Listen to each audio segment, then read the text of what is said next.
It's the Real News Network. I'm Sharmini Pires coming to you from Baltimore.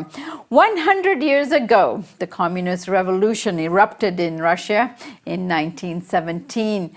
The world in 1917 was in the midst of World War I, then known as the Great War, as the great European empires of the world were destroying their beautifully built, architecturally magnificent cities, cultures, and history, and of course everyone who got in their way as well. But the impoverished and angry Russian soldiers and workers had decided to turn their efforts not at fighting the enemy, which they barely knew, but fighting for a better society for themselves. We discuss this in the prelude to the Russian Revolution in segment 1 of this series. But today we're going to discuss what is going on in Russia now in terms of celebrating the 100th anniversary. We are joined by Alexandr Buzgalin. He's a professor of political economy at Moscow State University. He's also the editor of the independent democratic left magazine Alternatives, and he is the coordinator of the Russian social movement Alternatives and author of more than 20 books. Today he joins us from St. Petersburg, where he's been attending a celebration celebrating the centenary of the Russian Revolution, and he's joining us today to tell us more about what's going on in Russia commemorating 1917. Professor Buzgalin, thank you so much for joining us. Yes, I'm also very glad to talk to you in such wonderful and extremely important day. 100 years is not nothing, and we have big events. We had big events, and we are still having big events today in Russia, in different cities, Moscow, St. Petersburg, and so on. Now, you just returned from a demonstration celebrating the 100 years. Give us a sense of what that was like and the kind of activities you've been engaged in before we dive into the history here. So, first of all, I want to stress that we had many events in our country devoted to 100th anniversary of October Revolution. And for some people, this is a terrible event, coup d'etat and so on, but for the left, and this is a very big part of Russian population, 100th anniversary of October Revolution means a celebration of the new hopes and new obligations to create a world which will be more just, more free, more humanistic. And this is not abstract words, because Russia needs to have this. We started different activities, and I can tell what Alternatives made together with other friends and colleagues from the democratic left networks. From November 2nd to November 5th in Moscow, we had the International Forum, October Revolution Future. And this forum invited a lot of people. We had more than 500 participants from all over the world, including even Australia, Africa, Latin America, United States, Britain, West Europe, China, India, Japan, and so on, many countries of former Soviet Union. We had excellent scholars from Russian Academy of Science, different universities of our country, militants of different left organizations, social movements, trade unions. So it was a great event. We had big academic part where we discussed the nature of revolution, reasons why it took place, what kind of society was created, what are the perspectives, lessons, and challenges of October Revolution for the future.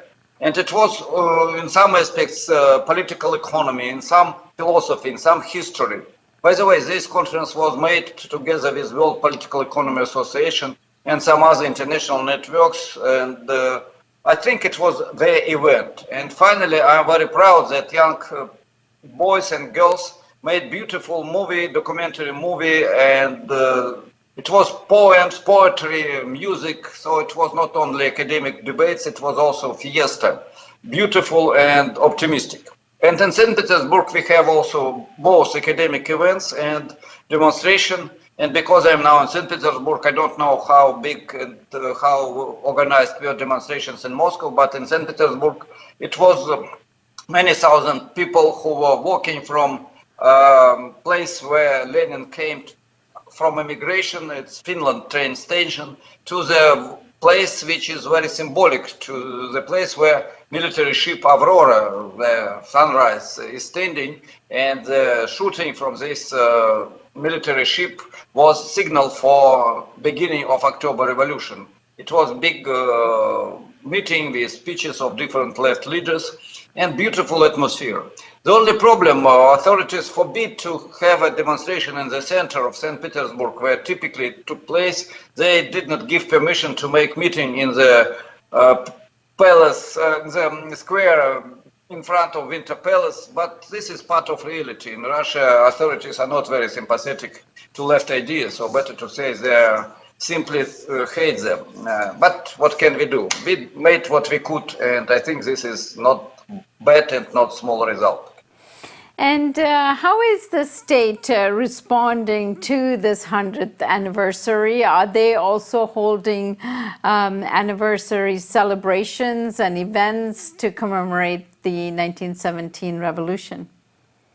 So it's a very complex question, because from one hand, Russian officials are trying to use this 100th anniversary for propaganda of Russia as strong state. And we have various funny from one hand and very dangerous from another hand combination of liberal economic policy and great power chauvinism, conservatism in politics and ideology. And because of the, let's say, great power trend, we have strange combination. It was bad that left people came to the power as a result of October Revolution, but it is good that great power Soviet Union was created, and such leader as Stalin developed this power, and it was big state, respectable state, and blah blah blah. So I'm not against I don't know, good feelings towards the really heroic decisions of Soviet people, but I think Stalin was a leader, and the whole Stalin system was something which destroyed many positive results of October Revolution, not supported this. And that's why I don't like this official trend and official model of celebration. And we are trying to show that revolution is not simply creation of big state. First of all, revolution was social energy of the people who started big changes. Of course, it was not direct road. It was not simple road. It was real struggle.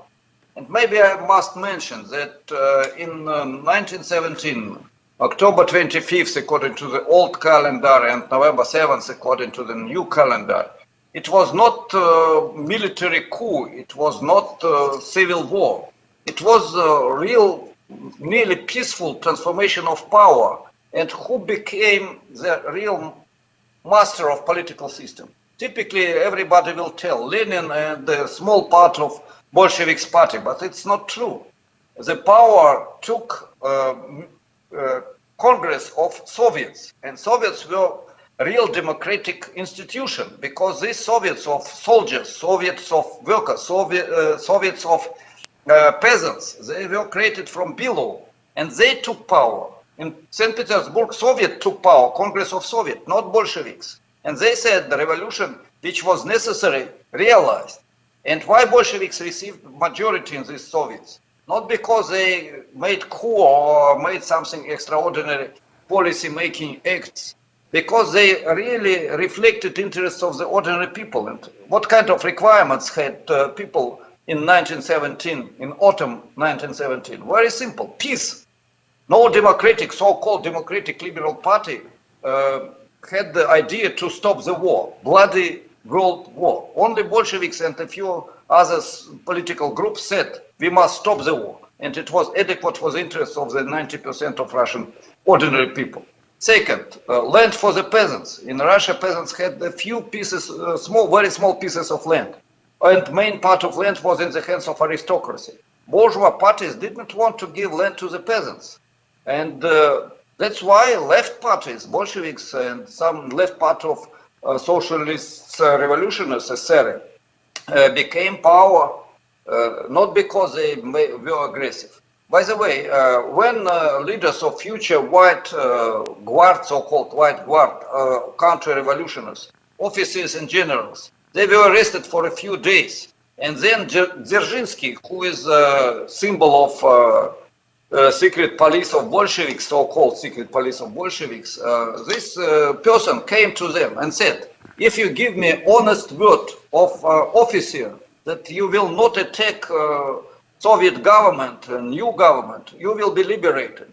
And all these aristocrats, all these very, I don't know, honest officers in general said, yes, we tell you that we never start attack against Soviet power. And after that, they made attempt to organize coup and attack Soviets. One more fact, in 80% of Russian regions, Soviets took power without civil war, without confrontation. Only in some regions it was military battle. And of course it was victims, but it was a few hundred people who were killed and wounded, maximum 1,000-2,000 people. It was not bloody revolution. What was then? It was peaceful victory of Soviets' power in all over the Russia. And only when Germany, Turkey, Austrian Empire, together with their so-called enemies, France, Britain, United States, Japan, all these countries attacked Soviet Russia in 1918, 1919, and only when this foreign attack took place, civil war started. Only on this basis, so-called White Guard and counter-revolutionary forces received artillery, received weapons, received money, received uniforms, and everything. And only on this basis, on the basis of foreign attack, foreign war, foreign attack on the Soviet Russia, intervention, they received opportunity to start civil war. That's why revolution could have a peaceful victory, and this is one of the interesting historical facts. And I will use one more parallel. It's not the only example of nearly peaceful victory of left forces. Another example, Spain, 1936. It was a peaceful democratic victory of left forces. Anarchists, communists, socialists, trade unionists, they received power in Spain in 1936. And after that was fascist coup, supported by illegally or legally, partly legally, but by fascist Germany, by Britain, France, and so on. And it was not left forces who started civil war in Spain. It was liberals, so-called liberals. Bourgeoisie capital, world capital, who started this war. The same with victory of Allende and socialist forces in Chile in 1971. And then fascist coup d'etat organized with support of Central Intelligence Agency of United States, big capital, and so on. Fascist coup of Pinochet. So that's why our story is not story of blood. Of course it was blood, and it's a big problem. This is a story of victory of social creativity of masses. This is very important, and I wanted to stress this. Of course, then we had a lot of diffusions, mutations.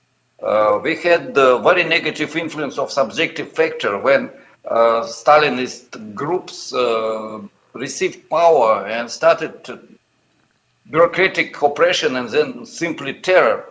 But in spite of these facts, even in such conditions, Soviet trend, socialist trend was developing. And by the way, I just came after demonstration. We went with my wife to the concert. It was in the beautiful hall in St. Petersburg. Concert of Soviet music.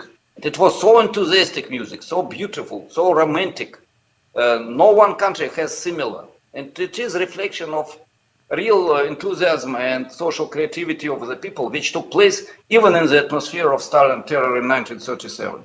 And in 1960s, it was much better conditions. We had again political oppression, we had political prisoners, we had bureaucratic stupidity, but the majority of people were enthusiastic. And this is spirit of revolution, which is still alive. I'm sorry for long intervention, but I'm full of emotions after such a day.